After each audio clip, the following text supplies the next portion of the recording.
Olá, alunos! Estamos aqui de volta para mais uma aula de arte. Eu sou a professora da Rede Municipal de Ensino de Governador Valadares, Elisângela Martins.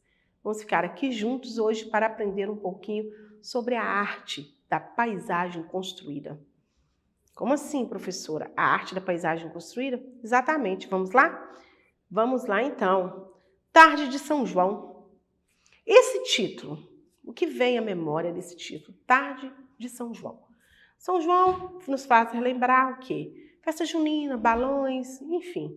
Vamos observar essa imagem juntinhos aqui? O que a gente consegue visualizar nessa imagem? Aqui nós estamos vendo balões subindo, né?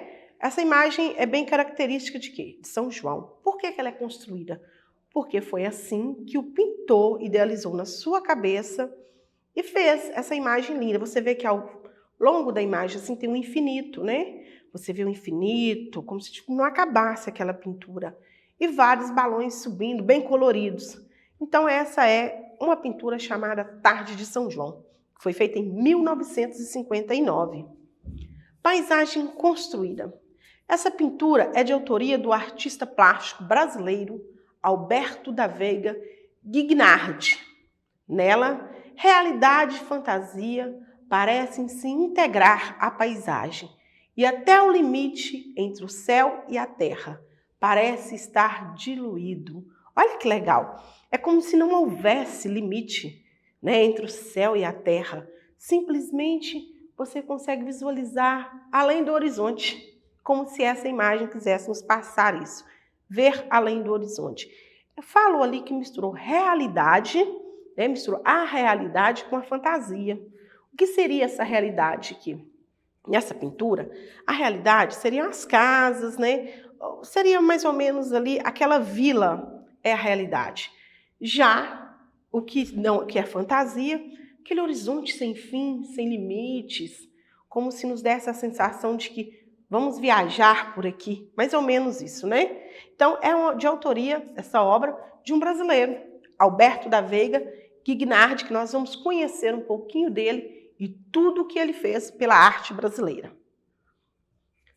Alberto da Veiga. Alberto da Veiga Guignardi foi um verdadeiro mestre das artes.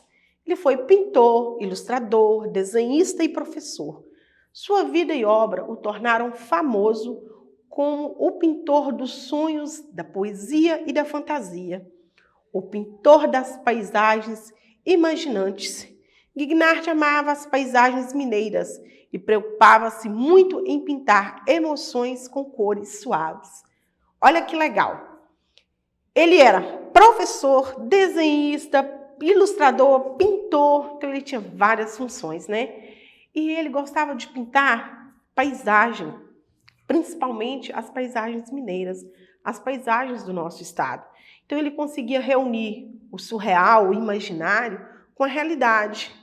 Ele viajava nas suas pinturas e com isso ele trazia essas viagens imaginárias para dentro dos seus quadros, porque a pintura, gente, quando você vê um quadro, quando você está diante de um quadro, de uma obra de arte, ela tem a representatividade que encaixa dentro de você. Quando você olha, quando eu olhei aquela imagem anterior, eu vi o infinito. Você em casa também conseguiu visualizar isso?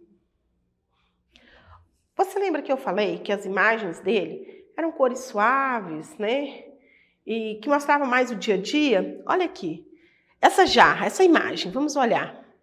Ela aparentemente está numa janela. É a minha visão, mas eu falei. A arte vai dos olhos de quem vê. Para mim, ela está numa janela e que dá vista para uma linda paisagem de infinito, de montanhas, tudo azul. Olha como tem os coqueiros, olha as frutas. Então, ela lembra uma imagem que do campo ou da cidade? Você consegue definir isso nessa imagem? Ela representa uma imagem mais voltada para o campo, né? Você não está vendo aí casas, apenas o horizonte sumindo. Essa era uma característica de Alberto da Veiga. O artista não se preocupava na mera representação da realidade, pintando a emoção que sentia diante da beleza do lugar. Muitas vezes, a paisagem surgia da sua imaginação. Pintou a paz, a suavidade, a cultura e os espaços das paisagens brasileiras. Professora, como eu posso pintar a paz, né? Como eu posso pintar a suavidade? É aquilo, gente, está muito ligado nas cores, na imagem que você vê. Por exemplo, se eu pintar aqui uma imagem de fogo, vai te dar uma sensação de paz? Não, muito pelo contrário, vai te dar uma sensação de calor, de quentura, de emoções efervescentes.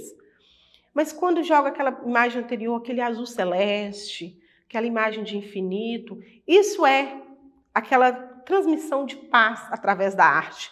As cores suaves, ele sempre pintava paisagens. E a gente consegue ver nas imagens dele, nas telas dele, essa emoção. Mas como assim ver a emoção? Através das cores e do que ele representa na imagem, na sua obra. Então é sempre obras com cores suaves, cores que transmitem paz, sensações. Não vai te, de repente, dar uma evolução de emoções. Muito pelo contrário, as obras dele são sempre paz, calmas. Vamos ver aqui, muitos artistas modernos trabalharam o registro gráfico associado ao pictórico. Disso não resta dúvida, mas em que outro pintor esse abismo formal foi tão explicitamente enfatizado? A unidade em sua pintura brota desse contraste, que encontra nas suas derradeiras paisagens as expressões mais radicais. Então, assim, vários artistas se espelharam nessa modalidade. E teve artistas também que foram pintando uma paisagem mais radical, né? Ao contrário dele.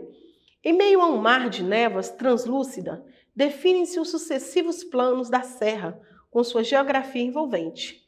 Aí diminutas igrejinhas e frágeis balões surgem como os pontos materialmente circunscritos, focados, definidos, resultado da ação humana, remetem à ideia de cultura, de história, revestindo essas cenas de poderosas cargas simbólicas. O que eu quis dizer com isso? Lembra da imagem anterior lá, Tarde de São João? Ali a gente consegue ver naquelas imagens, vamos lembrar aí o que a gente viu? Igrejas, né? Uma vilazinha pitoresca, simples. Ele consegue mostrar também naquela imagem um pouco da cultura. Mas como assim? Olha, se você olhar aquela imagem e refletir sobre ela, fazer uma reflexão assim, o que tem nessa imagem? Você consegue ver igrejas, casas. Então mostra que uma cultura onde as pessoas têm cultura de reviver, né, a tarde de São João, né, o famoso dia de São João. Como que ele consegue colocar fantasia ali? Os balões. Você vê que os balões não têm cores assim, que exaltam, que estão pegando fogo, ou isso aqui, não. São balões suaves, ingênuos, como fosse uma festa infantil. Está aí a delicadeza e a simbologia das artes dele. Olha aqui, que linda essa imagem. Essa imagem, ele está delicadamente, vamos analisar bem. Ele está diante de uma outra imagem, de um outro quadro, desenhando uma outra arte. Você vê que nessa imagem que ele está aqui ao lado, toda muito escura, né? Toda muito no grafite, muito escura. E ele já está pintando um ao lado com as cores. Nós falamos que ele trabalha com cores o quê? Suaves, alegres, infinito, né? Dá a impressão de infinito. Olha essa obra bem pequenininha que está aí ao lado, como ele já representa o infinito ali ao lado daquela árvore que só tem galhos secos, não tem nada verde ali, como se a árvore estivesse seca, né? Já morrido. O que norteava o seu fazer? O que é nortear o seu fazer? O que envolvia a arte dele? Uma profunda identificação com a vida local. Então ele se identificava muito com a vida, com o lugar que ele estava habitando, com a vida daquele lugar, com a vida cotidiana, com o histórico, com a cultura de todos. Filtro de mediação entre sua sensibilidade e o universo. Minas Gerais constituiu, assim, a medida de todas as coisas da utopia lírica guignardiana. As cores suaves, as nuvens, nos dá a sensação de infinito. Foi o que eu disse. Ele pintava as serras de Minas, né, a história de Minas, né, em paisagens. Ele sempre usando cores leves, as nuvens, que te dá a sensação de infinito, de paz e de uma emoção tranquila, né? Ele passa para a gente nas suas obras essa emoção tranquila de ser uma pessoa tranquila. Olha aqui mais uma imagem dele. Foca nessa imagem, gente. O que eu venho falando desde o início da aula. O que ela representa? Nossa, parece que lugar longe, não tem curva, não tem nada que mostra que vai acabar. Isso mesmo. Você vê aí igrejinhas, você vê aí que a gente pode ver, tem um rio, será? Tem muitas nuvens. Lá no fundo tem uma terra bem seca, bem árida, né? Então ele consegue representar tudo isso. Essa imagem, se ela fosse toda no vermelho, no preto, no laranja, ela te transmitiria a mesma paz e tranquilidade que ela transmite agora? Então, essa diferença das obras, né? Tem obras que realmente a paisagem é buscada ali com muitas cores fortes. A dele não, era suave, sempre tem montanhas, sempre tem nuvens, sempre tem sensação de infinito. Então, é essa a diferença da obra dele. Você consegue visualizar esse infinito, essa calmaria. Vamos ver o que mais Guiardi fez, né? Como que foi a vida dele? Então, ele ficou órfão, perdeu seu pai quando era criança, gente, né? Bem novinho. Em seguida, sua mãe casou-se com um alemão. Tratava-se de um barão bem mais jovem que ela. Lá em 1907, a família mudou para a Alemanha, fixando residência lá. Percebendo seu talento artístico, sua família o matricula na Real Academia de Belas Artes de Munique. Então, ele mudou, né? Ficou órfão, a mãe casou novamente com um barão bem mais jovem do que ela e mudaram. Eles foram morar lá na Alemanha e lá ele entrou para a Academia de Artes, né, das Belas Artes de Munique. Vamos ver o que aconteceu por lá? Ele viveu no velho continente dos 11 aos 33 anos. Então, quer dizer, nossa, ele passou ali o final, né? Ele entrou ali já um adolescente lá na Alemanha e foi até os 33 anos. Saiu do Brasil jovem, praticamente uma criança, e foi amadurecer a sua arte lá na Alemanha. Participou de salões de artes importantes e foi o primeiro brasileiro a participar da Bienal de Veneza. Os catálogos constam seu nome, mas não se tem um registro das obras. Professora, o que foi a Bienal de Veneza? O que foi? Ele esteve lá, mas não tem registro que tinha obra dele lá, né? Então ainda fica para a história descobrir tudo isso. Mas vamos focar no que foi a Bienal de Veneza. É uma exposição internacional de arte realizada de 2 em 2 anos, desde 1895, em Veneza, na Itália. Então, ele participou dessa Bienal de Veneza. E isso, gente, acontece ainda, a Bienal de Veneza ainda acontece, de 2 em 2 anos e desde o ano de 1895. Aqui ele, como ele está focado, né? Você vê, olha que linda essa arte que está atrás dele. Não sabemos identificar se foi uma arte que ele fez, né? Mas ele está nos estudos. Já, né, já mais velho, ele está aí estudando, porque o estudar renova e revigora, né, o aprendizado. Após os falecimentos consecutivos de sua mãe e a única irmã, e com o aprendizado técnico concluído, volta definitivamente ao Brasil em 1929, fixando residência na então capital do país, a cidade do Rio de Janeiro, sua cidade natal. Instala seu ateliê no Jardim Botânico e realiza uma série de trabalhos sobre o Rio de Janeiro. Então, ele perdeu a mãe e a irmã, a sua única irmã, assim, muito próxima uma da outra, e ele resolve voltar ao Brasil em 1929. Ele vem para onde? Para o Rio de Janeiro, que na época era a capital do Brasil. Lá ele realiza inúmeros trabalhos sobre a cidade do Rio, mas vamos ver aqui que ele vai voltar para Minas. E vamos ver o que acontece quando ele volta para Minas? Então, em 1944, a convite do prefeito, na época o prefeito de Belo Horizonte, Juscelino Kubitschek, ele transfere-se para Belo Horizonte no intuito de fundar a primeira instituição educacional voltada para as artes plásticas de Minas. Então, o que eles queriam? Criar, aqui em Minas Gerais, a primeira instituição educacional voltada para a arte. E aí, fomos lá, a Escola Municipal de Belas Artes de Belo Horizonte, implantando ao mesmo tempo a primeira exposição de arte moderna na capital mineira naquele ano.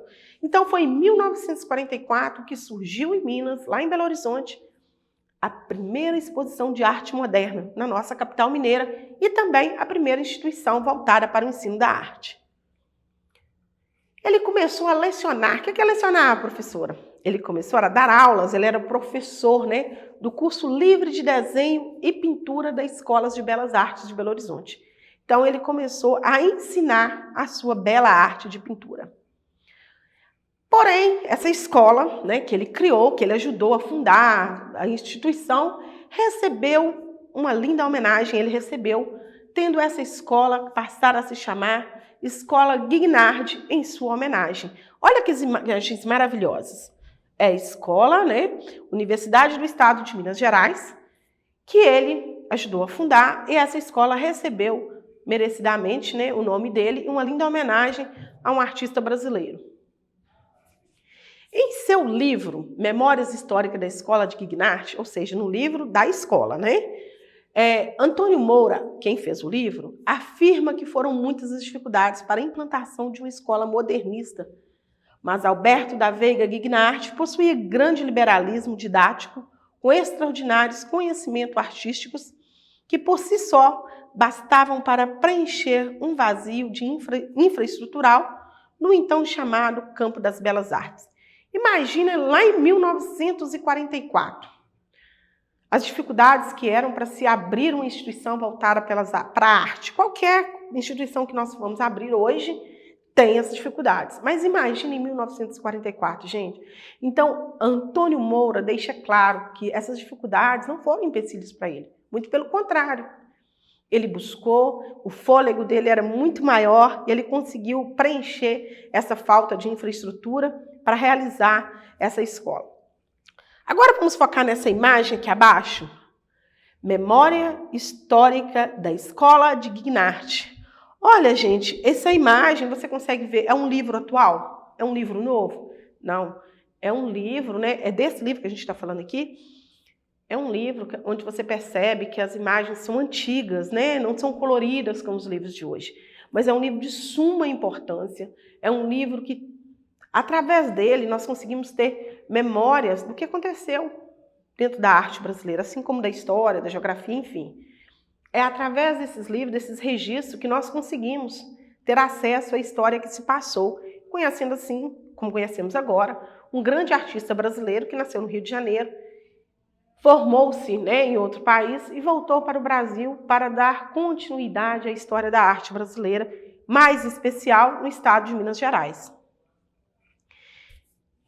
Esse liberalismo que ele tinha didático proporcionou à sociedade belo-horizontina um salto cultural histórico, possibilitando-lhe grande evolução nas concepções artísticas. Isso foi os cursos de artes que foram aparecendo, as escolas, tudo foi se modificando, a concepção artística foi mudando, devido a esse liberalismo que ele tinha. Guignard preocupava-se com a qualidade artística de seus alunos. Então ele preocupava com essa qualidade, o que ele fazia? Ele proporcionava aulas de qualidade, a projeção humana, que revelava um novo olhar sobre as potencialidades e descobertas individuais. O que é isso, professora? Ele valorizava a descoberta de cada aluno, o limite de cada aluno e a vontade de criar de cada um. Ele viveu aqui no nosso estado, em Belo Horizonte, naquela região ali, nos 17 anos subsequentes de sua vida, tirando dali inspiração para uma variada série de obras de cunho paisagístico, entre rascunhos, desenhos, pinturas a óleo, sobre tela ou sobre madeira, bem como os desenhos e pinturas retratando pessoas com quem conviveu ou encontrou esporadicamente. Então ele continuou produzindo as suas obras e foi criando em cima da paisagem das pessoas. Ele faleceu em Belo Horizonte em 26 de junho de 1962 e seu corpo hoje ainda repousa na igreja de São Francisco de Assis, em Ouro Preto, cidade que tinha uma paixão especial. Ele era muito apaixonado por Ouro Preto. E foi o cenário de várias de suas obras. Amou tanto que lá foi fundado o Museu Casa Guignard. Além das obras, é possível encontrar fotos, objetos pessoais do artista.